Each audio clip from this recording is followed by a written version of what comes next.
Welcome back. Now for your 5-day weather forecast, we go outside to Erica Vella. It is a pretty cool one out today, so plan to bring a sweater or a scarf if you're heading out. Here's your complete 5-day weather forecast. Today we will hit a high of 8, and this evening will drop down to a low of 1, but the cold air will make it feel closer to -2. Tomorrow we should expect those isolated showers to catch up with us as we move into our weekend. Saturday will be cloudy with rain. Heavy winds will be moving at approximately 40 kilometers per hour. We will maintain that same high of 8, but that low will rise to 3 degrees Celsius. On Sunday we'll see some drier weather that will finish off our weekend and move into early next week. Monday will warm up slightly, hitting a high of 10 and a low of 3. That's all for your 5-day weather forecast. Now back to you in the studio. Thanks, Erica. Turning now to national and international news, the second day of question period in the House of Commons is underway as 3 Canadian senators are awaiting the results of a Senate vote that could bar them from the upper chamber. Senators Mike Duffy, Pamela Wallin, and Patrick Brazeau are facing suspension for gross negligence in Senate expense claims. The motion includes suspension without pay, benefits, or access to Senate resources. Wallin says the Prime Minister's office is directing Senate affairs in order to appease public opinion. Prime Minister Harper was hounded during question period about the corruption watch under his watch. The vote can take place as early as today, but could take until Monday. First Nations people are angered and disappointed with newly proposed education legislation. The proposal was released Tuesday evening on the Ministry of Aboriginal Affairs and Northern Development's website. It would allow the federal government to set and enforce standards in schools located on reserves. The minister would retain the power to take over a school if an inspector finds a problem. An Assembly of First Nations representatives says the proposal doesn't acknowledge that First Nations are ready to run their own education systems. This draft legislation has taken almost 2 years to make. People have 2 months to give their input before the final legislation is tabled. Canadian giant Loblaw is moving to compensate the victims and families of those who died in last April's deadly factory collapse in Bangladesh. Loblaw says the compensation is for those who worked at the New Wave Style, which produced the Joe Fresh line. The company will also pay compensation that equals 3 months' wages until the long-term funding kicks in. Loblaw is encouraging all clothing brands involved in production at the collapsed building to provide compensation. If other brands fail to take part in the funding, Loblaw will join British retailer Primark to provide 3 months' wages to over 3,000 employees, regardless of the apparel they made.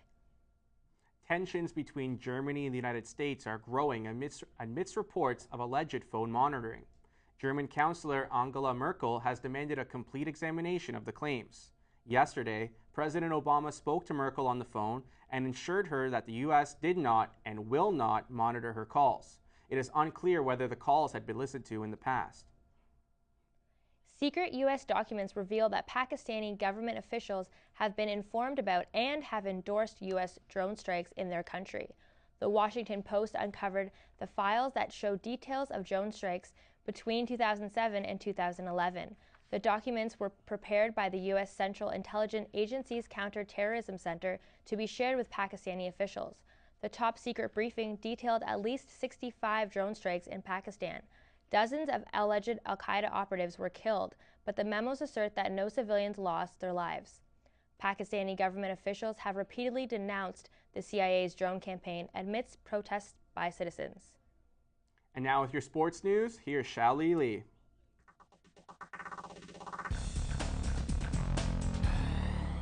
Thanks, guys.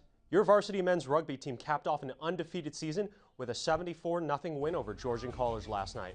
An absolutely dominant performance from Humber and star fly half James Mitchell caps a perfect season. Meanwhile, the men's and women's varsity volleyball teams both won against Mohawk College last night, the men 3-2 and the women 3-0.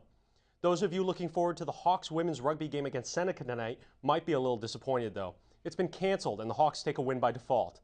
With that, women's rugby finished with a perfect 6-0 regular season record and get a bye directly into the OCAA semifinals. The Toronto Argonauts host the Winnipeg Blue Bombers tonight at the Rogers Centre.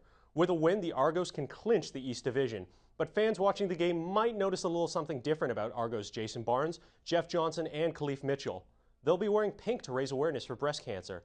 Half of the proceeds of the game are going to the Canadian Breast Cancer Foundation. Kickoff is at 7:30. The Raptors are coasting after taking down the Memphis Grizzlies 108-72 last night. DeMar DeRozan put numbers on the board, scoring 21 points. The Raps swingman emphasized how important this game was. Definitely. Tonight was a great task for us with their bigs and, they perimeter players. They point guard, Mike Conley. Definitely was a big game for us, and, we held our own. However, it wasn't all smiles for the Raptors. Jonas Valanciunas went down in the third after taking an elbow in the face from Zebo, who fouled out on the play. No word yet on how bad it is, and Jonas Christ superstar did not return to the game. Game 1 of the World Series was a blowout as the Boston Red Sox shut out the St. Louis Cardinals 8-1. Boston got to work early, taking 5 runs off Card starter Adam Wainwright in just the first 2 innings.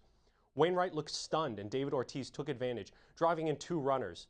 Sox starter John Lester allowed no runs in 7 innings of work, while Carlos Beltran was hurt after robbing David Ortiz of a grand slam. And that takes us to our game of the night.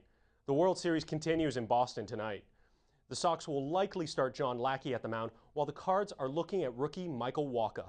Look for the Cards to play a much tighter defensive game after making so many errors in Game 1. Meanwhile, Carlos Beltran is day-to-day with a rib contusion. The Cards vet is one of their strongest sluggers, and his fitness could swing this game.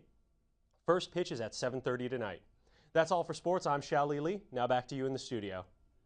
Thanks, Xiaoli. After the break, we'll get the latest in entertainment from Faiza Amin.